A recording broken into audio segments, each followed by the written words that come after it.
Ahmad Ibrahim, qui est titulaire d'une maîtrise en sociologie, d'un master 2 en ressources humaines et qui est imam au niveau de la mosquée du campus de l'université de Lomé. Imam, bonjour et bienvenue. Bonjour, merci beaucoup.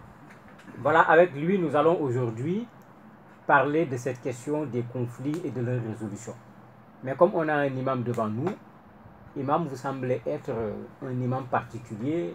Au lieu qu'on dise que vous êtes, je ne sais pas moi, maître coranique, maîtrise en arabe, on parle de maîtrise en sociologie, master 2 en ressources humaines. Je croyais que les imams ne prenaient pas ce chemin pédagogique, ce chemin académique. Ok, bonjour Monsieur Diouf, chers auditeurs, chères auditrices, que le salut de Dieu soit avec vous. Amen. Effectivement, c'est un peu étonnant effectivement de dire que l'imam, voilà, est sociologue ou bien voilà, gestionnaire des ressources humaines. Mais ce qu'il faut dire par rapport à ça est que notre religion, qui est l'islam, c'est une religion en fait qui recommande aux musulmans de s'intéresser à toutes les sciences, sans exception aucune. Voilà, il faut s'intéresser à la science religieuse, mais il faut aussi s'intéresser aux sciences profanes. Parce que, en tant qu'imam, on est appelé en fait à résoudre ou bien à apporter plusieurs contributions dans plusieurs sens. Donc, si vous n'avez pas d'autres sciences en plus de vos connaissances religieuses, vous aurez des difficultés à répondre aux besoins de la société. Donc, c'est pour ces raisons-là que nous, en tant que personnes, nous sommes intéressés à ces options, la sociologie, une science voilà, qui est au service de la société, les ressources humaines, parce que nous sommes appelés à gérer aussi voilà, les êtres humains au sein de nos communautés et un peu partout. Merci. Les imams, j'allais dire qu'il y en a beaucoup maintenant parce que dans chaque coin de rue, il y a un petit endroit qui est organisé sous la forme d'une mosquée et il y a quelqu'un qui dirige là-bas les prières. Moi-même, si je me trouve au service à l'heure de prière, on prie, il y a quelqu'un qui dirige la prière. Est-ce que toutes ces personnes peuvent être considérées comme des imams? Merci beaucoup pour la question. Plus particulièrement en Afrique, le mot imam, c'est un mot qui est employé comme on le veut. Il est vrai que, par définition, l'imam en arabe, c'est un dirigeant. On est tout des enseignements, la paix, la tranquillité, le respect de l'autre, la sagesse. Donc aujourd'hui, ceux qui pensent que, voilà, ce sont les musulmans qui sont les premiers perturbateurs, qui sont ceux-là qui sèment le trouble un peu partout, ils se trompent parce que, selon nous, il y a des gens, en fait, qu'on peut facilement détourner, qu'on peut facilement, voilà, acheter, voilà, leur donner des noms musulmans, leur donner des directives, et puis après, leur demander d'aller commettre n'importe quel acte, et puis au finish, voilà, on va penser que c'est l'islam, ce sont les musulmans, okay, qui produisent ces actes-là, et pourtant, non, ce ne sont pas des musulmans. Un musulman qui pratique sa religion, qui connaît son Dieu, qui connaît son prophète et qui croit en son prophète, c'est quelqu'un en fait qui doit respecter les êtres humains, ceux qui sont musulmans ou non, parce que l'islam est une religion universelle. Le prophète, Dieu l'a envoyé, d'accord? C'est-à-dire que pour l'humanité entière et non pour les musulmans du Togo ou bien les musulmans de l'Arabie Saoudite. Non, c'est pour toute l'humanité entière. Il est venu, voilà, pour servir, pour être, parce qu'il est en quelque sorte une miséricorde pour l'humanité entière. Dans la résolution d'une crise dans une société, quel rôle la religion de façon générale peut jouer? Très bien. C'est une question très fondamentale. Le musulman, bien sûr, il peut jouer un rôle très important en la résolution des crises. Pourquoi? Parce que comme Dieu l'a dit quelque part dans le Coran, je peux dire c'est dans la sourate 88, il dit, eh bien, rappelle, tu n'es qu'un rappeleur et tu n'es pas un dominateur sur eux. Le musulman, c'est un guide, c'est un orientateur, c'est un rappeleur. Il est là pour rappeler à tout le monde ce que Dieu a dit, ce que le prophète a dit, voilà, comment l'homme doit se comporter pour que l'humanité entière puisse vivre en paix. Donc le musulman, il doit se donner comme devoir d'aller vers les gens, leur parler de la paix, leur sensibiliser, d'accord, en faveur de la paix, voilà, leur dire que Dieu qui nous a créés, qui a créé l'être humain, il a fait de l'être humain un être sacré, un être qui doit vivre en toute tranquillité, un être qui doit vivre, d'accord, c'est-à-dire que dans une situation normale, donc, en tant qu'être humain, nous devons faire le nécessaire pour éviter ce qui peut entraver, voilà, cet être humain-là. Donc, le musulman, voilà, il est là pour rappeler, voilà, il n'est pas là, voilà, pour, en fait, c'est-à-dire que se ranger, derrière qui que ce soit, c'est quelqu'un qui est neutre, qui est là pour rappeler ce que Dieu a dit. Celui qui veut l'écouter, il va l'écouter. Et celui qui ne le veut pas, voilà, on ne va pas le forcer, parce que lui, là, Dieu lui réservera, voilà, son sort. Parlant toujours de la contribution de l'islam à la résolution des crises, est-ce que dans l'histoire du prophète lui-même, on a des exemples de résolution de crises auxquelles il a eu à participer? Parlant du prophète, alayhi salatu wassalam, effectivement, il y a eu plusieurs situations. Une première situation, c'est-à-dire que c'était avant la prophétie. Il avait pratiquement l'âge de 35 ans, si j'ai bonne mémoire. Et le prophète alayhi salatu wassalam a été sollicité par des gens qui n'étaient pas croyants, c'est-à-dire par les Quraysh de la Mecque. En ce moment-là, il fallait construire la maison de Dieu qui est la Kaaba. Et qu'est-ce qui s'est passé? Comme la Kaaba est une maison en fait qui a plusieurs parties et qu'il s'agissait de plusieurs tribus, chaque tribu avait occupé une partie pour la construire. Voilà. Mais il y a un moment crucial parce qu'ils étaient arrivés à un moment où il fallait prendre une pierre qu'on appelle la pierre noire pour la poser, voilà, à sa place. Maintenant, il y a eu plusieurs problèmes, il y a eu plusieurs conflits au sein de cette tribu-là parce que chaque tribu voulait coûte que ce soit, voilà, c'est elle qui doit poser la pierre noire. Alors, ils étaient là pendant plusieurs jours, pendant plusieurs nuits, voilà, dans ce conflit-là, et parmi eux de choisir, voilà, de proposer que, voilà, j'ai une suggestion. La personne qui sera de passage, voilà, on l'appellera pour nous arbitrer. Et Dieu faisant les choses, c'était le prophète alayhi salatu wassalam qui était de passage.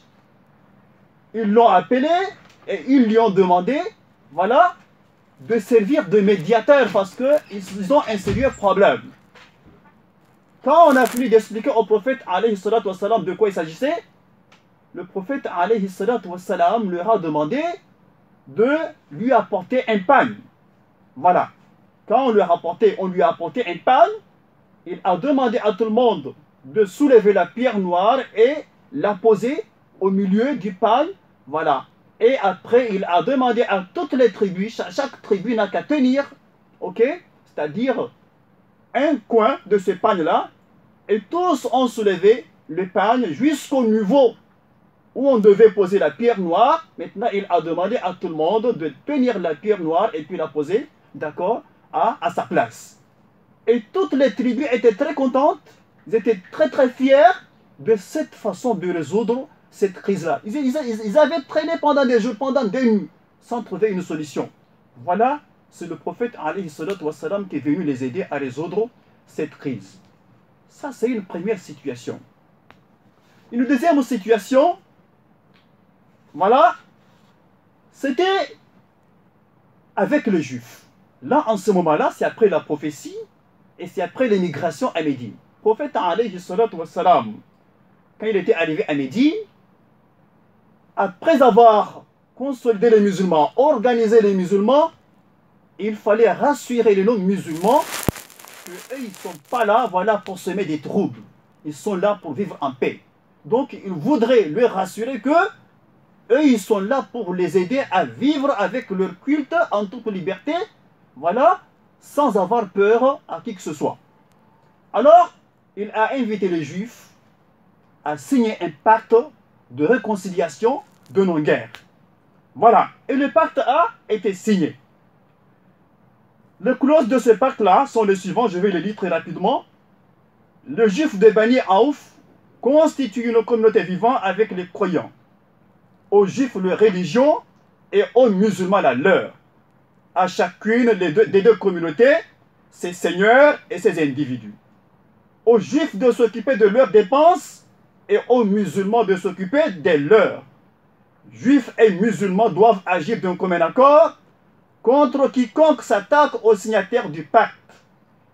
Il doit exister entre eux le bon conseil et avis ainsi que la bienfaisance en l'absence de toute scélératesse. Nul d'entre eux ne doit faire du mal à son allié. Tout allié offensé doit être secouru. Juifs et musulmans doivent parler le même langage aussi longtemps qu'ils combattent ensemble. L'intérieur de Médine est inviolable en vertu de ce pacte. En cas de dissension et de divergence susceptibles de mener à la perversion, les signataires du pacte s'en réfèrent à Allah le Tout-Puissant et Mohammed, messager d'Allah. Il n'est pas question de protéger les Qurayshites et leurs partisans. C'est-à-dire ceux qui étaient à l'écart, qui étaient à Médine, il n'était pas question de les protéger. Juifs et musulmans doivent se liguer pour repousser tout ennemi qui attraque Médine à l'improviste. Pour ce faire, chaque partie agira en ce qui la concerne. Le dernier, ce pacte ne saurait servir à protéger les offenseurs et les malfaiteurs. Après la conclusion de ce pacte, Médine et sa banlieuse devinrent un État harmonieux dont la capitale était Médine et le président, pour ainsi dire, le prophète alayhi salatu wassalam, un État où le pouvoir de décision et l'autorité dominante revenaient aux musulmans. Ce étant, Médine était devenue une véritable capitale de l'islam. Voilà en quelque sorte le pacte de non-guerre, de ne pas faire la guerre qui était signé entre le prophète alayhi salatu wassalam et les Juifs qui étaient à Médine. Pour finir, il y a eu aussi un autre pacte qui est appelé pacte de réconciliation, voilà, avec les Qurayshites. Les Qurayshites, ce sont les populations de la Mecque, ce sont les gens qui constituent les populations de la Mecque qui cherchaient à faire toujours la guerre avec le prophète alayhi salatu wassalam. Comment nous le savons très bien, il y a eu plusieurs guerres entre musulmans et les Qurayshites qui cherchaient toujours à empêcher les musulmans à adorer leur Seigneur Allah subhanahu wa ta'ala. Alors les musulmans cherchaient toujours, voilà, c'est-à-dire que ils faisaient le nécessaire pour se défendre contre les agresseurs. Mais à un moment donné, c'était vraiment insupportable. Donc il est temps, bien sûr, de signer un pacte de réconciliation. Parce que la Mecque qui constitue, voilà, c'est-à-dire que la maison sacrée de Dieu, le lieu par excellence où les musulmans devaient aller accomplir le pèlerinage à la Mecque était bloquée. La Mecque était prise en otage par les Qurayshites. Alors les musulmans étaient restés bloqués à Médine. Il fallait coûte que coûte chercher un moyen pour qu'un jour, voilà, la Mecque puisse être libérée sans faire la guerre avec les gens de la Mecque. Alors, il y a eu la signature d'un accord, voilà, pour permettre, voilà, aux musulmans de se rendre à la Mecque en toute quiétude pour aller accomplir le pèlerinage à la Mecque. Donc, c'est un pacte comme ça, c'est un peu long. Comme le temps nous fait défaut, je ne peux pas vraiment citer comment dirais-je là, les articles de ce pacte-là, mais c'est un pacte quand même que les musulmans le connaissent bien. Voilà, on peut retourner à la sira du prophète alayhi salatu wassalam, et on découvrira tous ces pactes-là, voilà, entre le prophète alayhi salatu wassalam et le non-musulman, ok, dans le but, ok, de rester toujours en paix et éviter la guerre entre les peuples. Merci Imam. Nous allons observer une pause avant de revenir à notre émission pour céder la place à ceux qui nous accompagnent. Pacte où l'objectif était de préserver la paix entre la communauté musulmane et les autres communautés qui existaient. Très bien. Encore une fois, chers auditeurs et auditrices, nous vous saluons et que la paix de Dieu soit avec vous. Amen. Par rapport à la question, effectivement, un peu partout, dans tous les pays pratiquement aujourd'hui, il y a des conflits un peu partout et on met en place des commissions, voilà, pour résoudre ces crises-là ou bien pour proposer des approches de solutions à ces crises. Est-ce que, par rapport aux approches du prophète, alayhi salatu wassalam, on peut vraiment les comparer? Bon, c'est difficile qu'on puisse les comparer parce que le prophète, alayhi salatu wassalam, tout d'abord, était un prophète.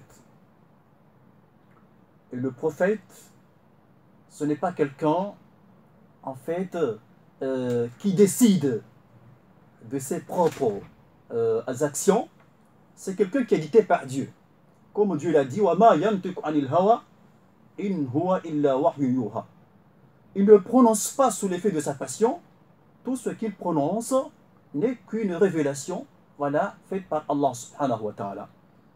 Le prophète ou bien l'homme de Dieu, c'est quelqu'un qui est enseigné par Dieu. Parce que comme l'a dit Dieu, Allah subhanahu wa ta'ala, وَاتَّقُوا اللَّهَ يُعَلِّمُكُمُ اللَّهُ. Si vous craignez Dieu, Dieu vous enseigne. Il vous donne en même temps, voilà, les meilleures orientations. Comment faire pour, d'accord, arriver à une solution pacifique.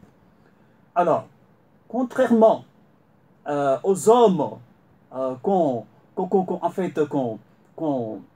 choisisse aujourd'hui pour trouver des solutions à ces différentes crises, pouvons dire que à leur niveau, il y a le problème tout d'abord, premièrement, de quoi? De ce qu'on appelle la sincérité. Hein. Il n'y a pas vraiment une sincérité qui se fait sentir chez ces personnes-là. Deuxièmement, c'est des personnes, voilà, en fait, qui peuvent être corrompues facilement. C'est-à-dire que ce sont des personnes d'une façon, en fait, discrète, qui ont déjà pris parti. Hein? Voilà, en fait, soit ils sont de tel côté ou bien de tel côté. Alors, avec ces situations-là, il serait très difficile de parvenir à une solution pacifique. Donc, ces gens-là, il faut vraiment qu'ils soient animés d'une bonne foi, qu'ils soient animés d'une bonne sincérité, qu'ils se disent que si on m'a choisi, c'est parce que je fais un peu la différence.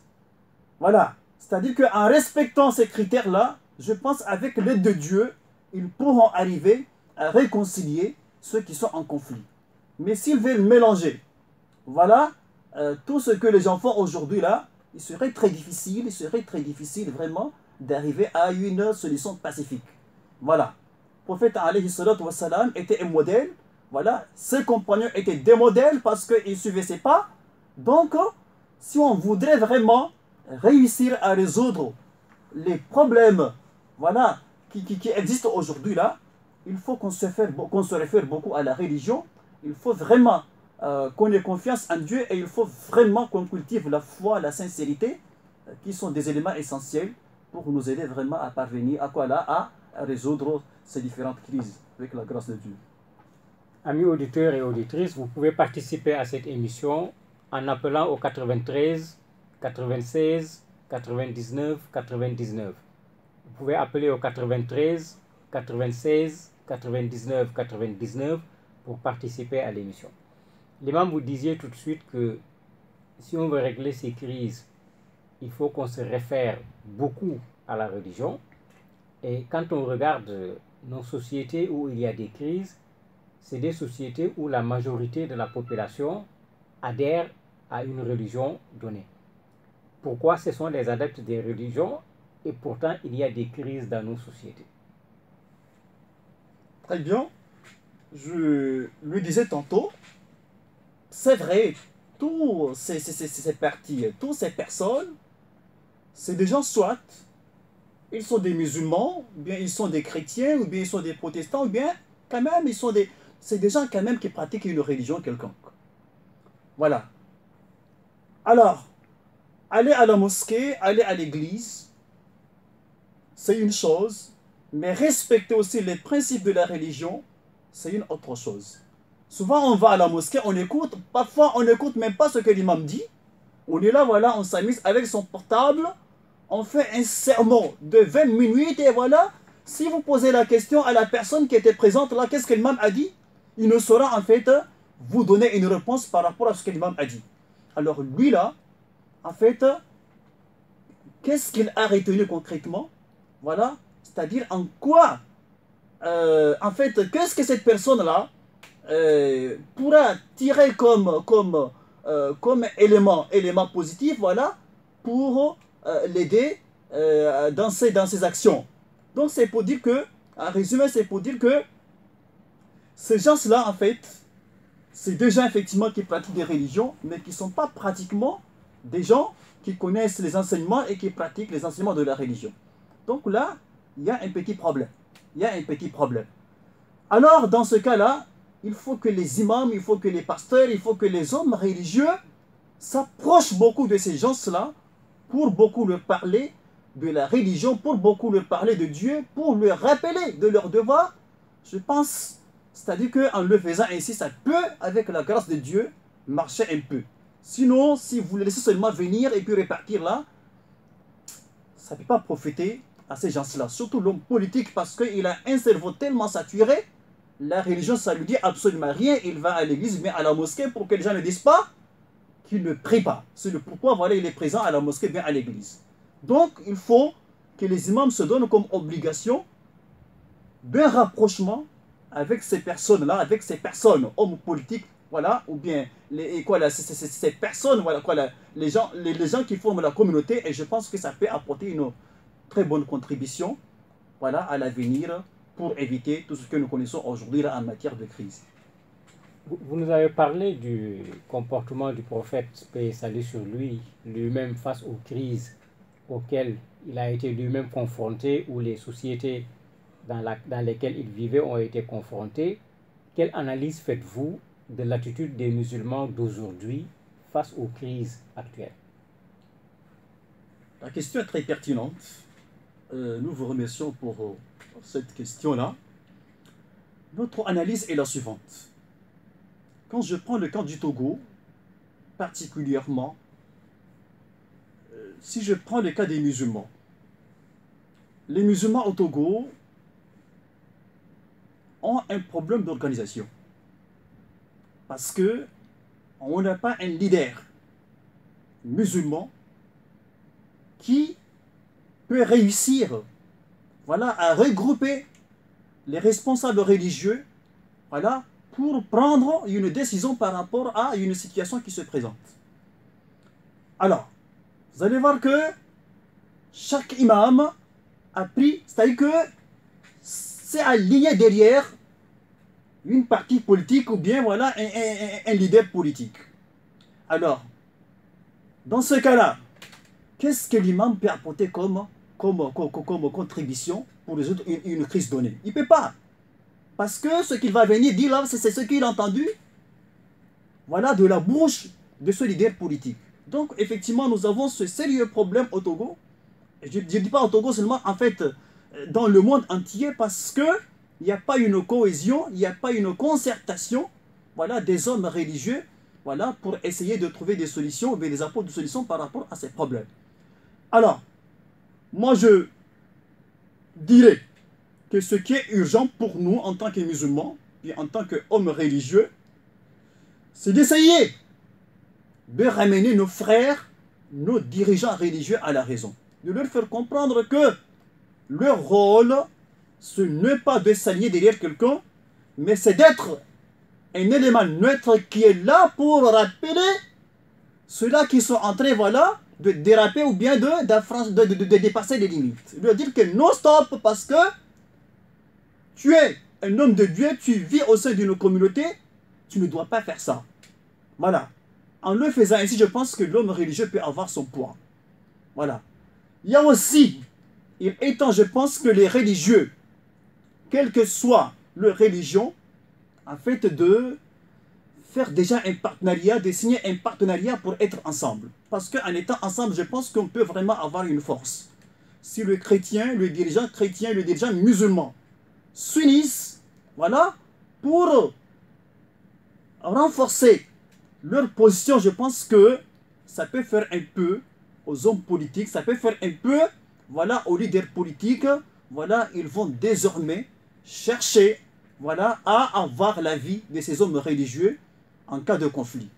Mais si on continue à vivre de la sorte, je pense que ces hommes politiques-là vont toujours nous dénigrer, nous négliger, voilà, et ils n'auront même pas besoin de nous, sauf si ils sont confrontés à un problème, ils vont demander aux imams, voilà, venez faire une prière. Alors que l'imam n'est pas là seulement pour la prière. L'imam est là pour te rappeler que ce que tu fais là, c'est pas bien. C'est pas seulement, voilà, m'appeler quand il s'agit de faire une prière. Prier pour la paix, oui, c'est bien.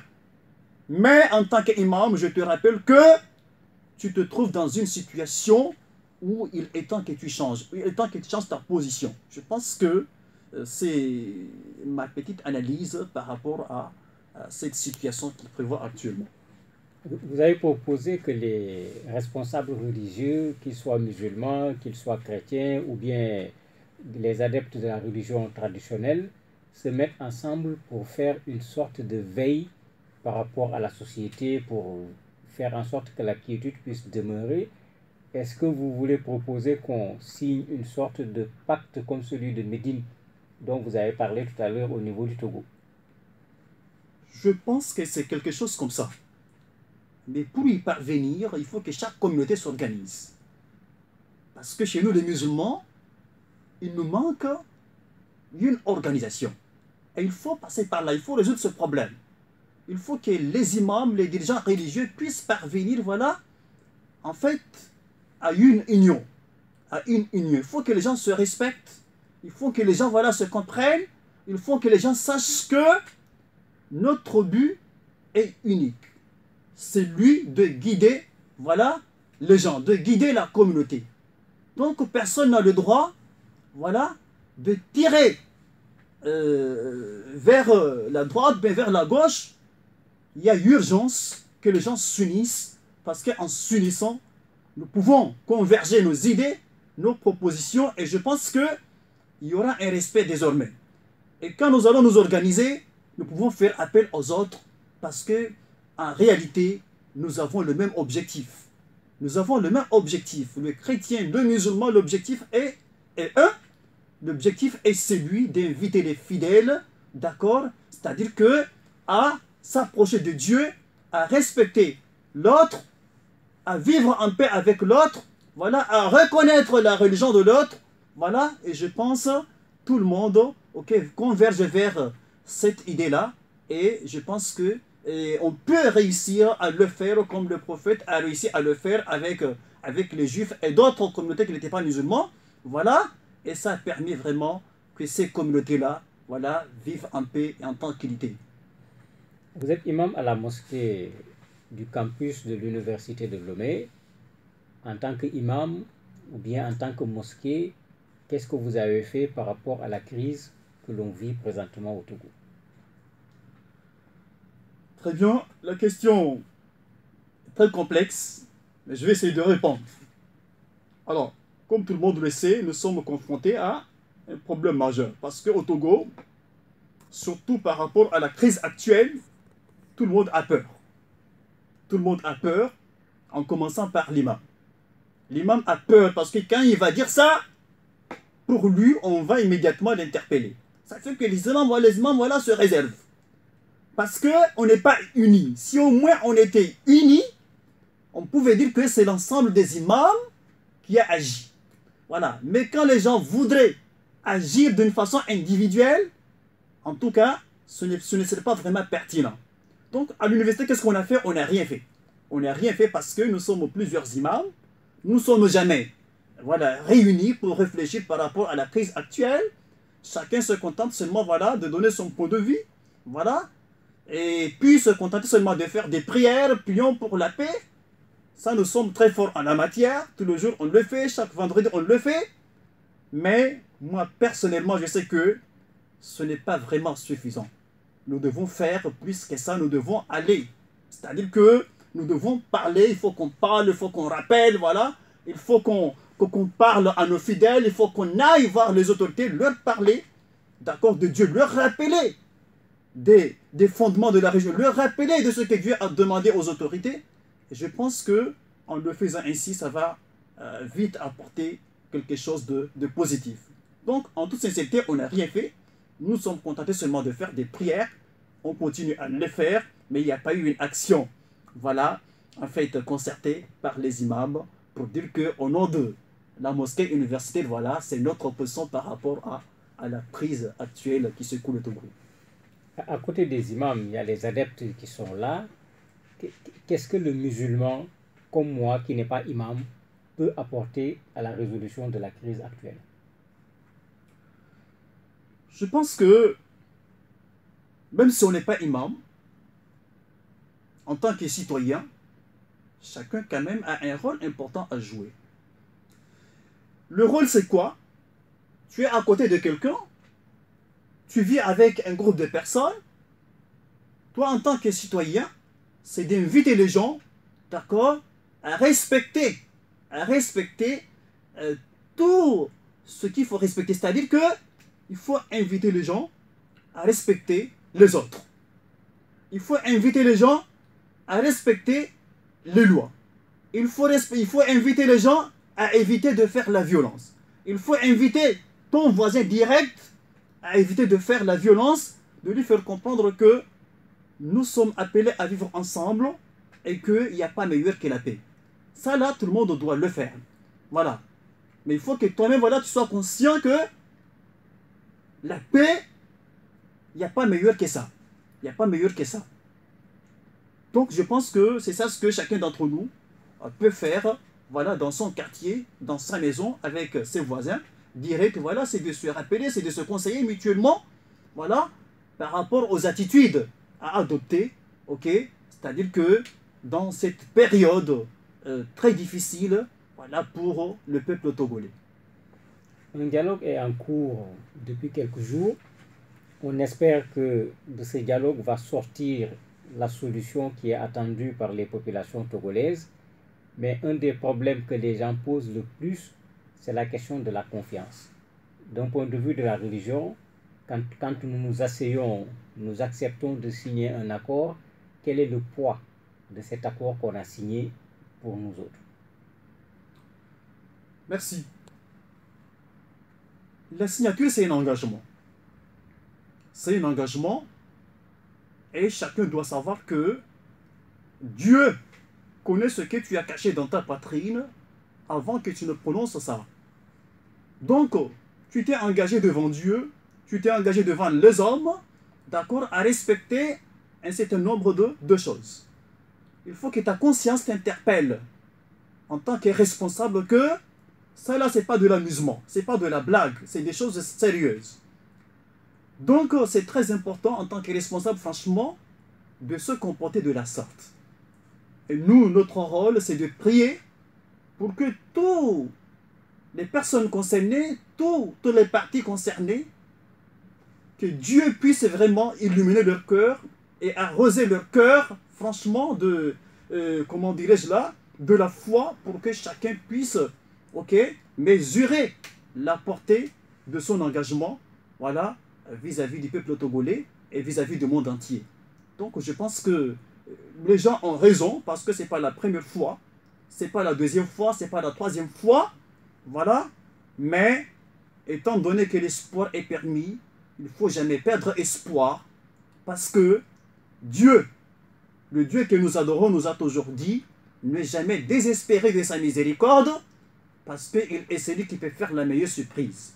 C'est vrai, ça n'a pas marché hier, ça n'a pas marché avant-hier, Mais aujourd'hui, il n'y a pas de raison de continuer à croire que ça ne va plus marcher. Non, non, nous avons le devoir de croire que cette fois-ci, avec la grâce de Dieu, ça va marcher et le Togo sortira de cette crise avec la grâce de Dieu. Et tout le monde doit prier, voilà, et comme je l'ai dit, tout le monde doit parler autour de lui pour que les gens, quand même, voilà, puissent se nourrir de cet espoir-là. Et je pense que Dieu est avec tous les Togolais, Inch'Allah. Est-ce que, puisqu'il y a ce problème de respect de ce qui va être signé, pourquoi ne pas faire des imams, des prêtres, des pasteurs? Quand je dis prêtres, c'est aussi bien les prêtres de la religion traditionnelle que les prêtres de la religion catholique. Une sorte de structure qui sera là pour veiller à ce que les accords soient respectés et appeler à l'ordre ceux qui seraient tentés de ne pas respecter l'accord pour qu'on ne retourne pas à la situation d'avant. Ce sera vraiment une très bonne chose. C'est une très bonne suggestion. Voilà, mais est-ce que les concernés vont accepter ça? C'est ça, parce que c'est la question, voilà. Nous proposons cela, mais est-ce que les concernés vont accepter cela? Parce que je pense que ça devait faire partie, ok, des conditions du commencement de ce dialogue. Voilà. Je ne sais pas si ça a été proposé ou non, mais je pense que, comme nous venons de le dire, en tant que responsable religieux, on n'a pas le droit de laisser ces hommes politiques décider seuls. On doit vraiment les soutenir, être à leur côté, leur rappeler. Pourquoi ne pas aller, voilà, le voir individuellement et leur rappeler à la raison, voilà, leur parler, leur rappeler les paroles de Dieu, leur parler du sens de l'engagement. Et je pense quand même que ça peut toucher le cœur des uns et des autres. Donc c'est une bonne proposition, mais comme je le disais tantôt, voilà, cette organisation, est-ce qu'elle existe? Qui et qui on va choisir? Est-ce que parce que nous sommes dans un pays où, si on choisit un tel, l'autre va commencer à parler mal de lui, que lui là-haut c'est un traître, lui là c'est tel. Donc nous sommes confrontés aussi à ce problème. Donc je pense que c'est un travail qui devait être fait depuis longtemps. Ce n'est pas encore tard, il faut toujours essayer. Et je pense que ce serait quand même une très bonne chose. Les religieux de façon générale, y compris les imams, auraient pu faire de la médiation par rapport à ce conflit. On ne les a pas vus suffisamment, à mon avis, sur le terrain en jouant ce rôle de médiateur social, parce que c'est en fait leur rôle. Qu'est-ce qui fait qu'on ne les a pas suffisamment vus sur le terrain?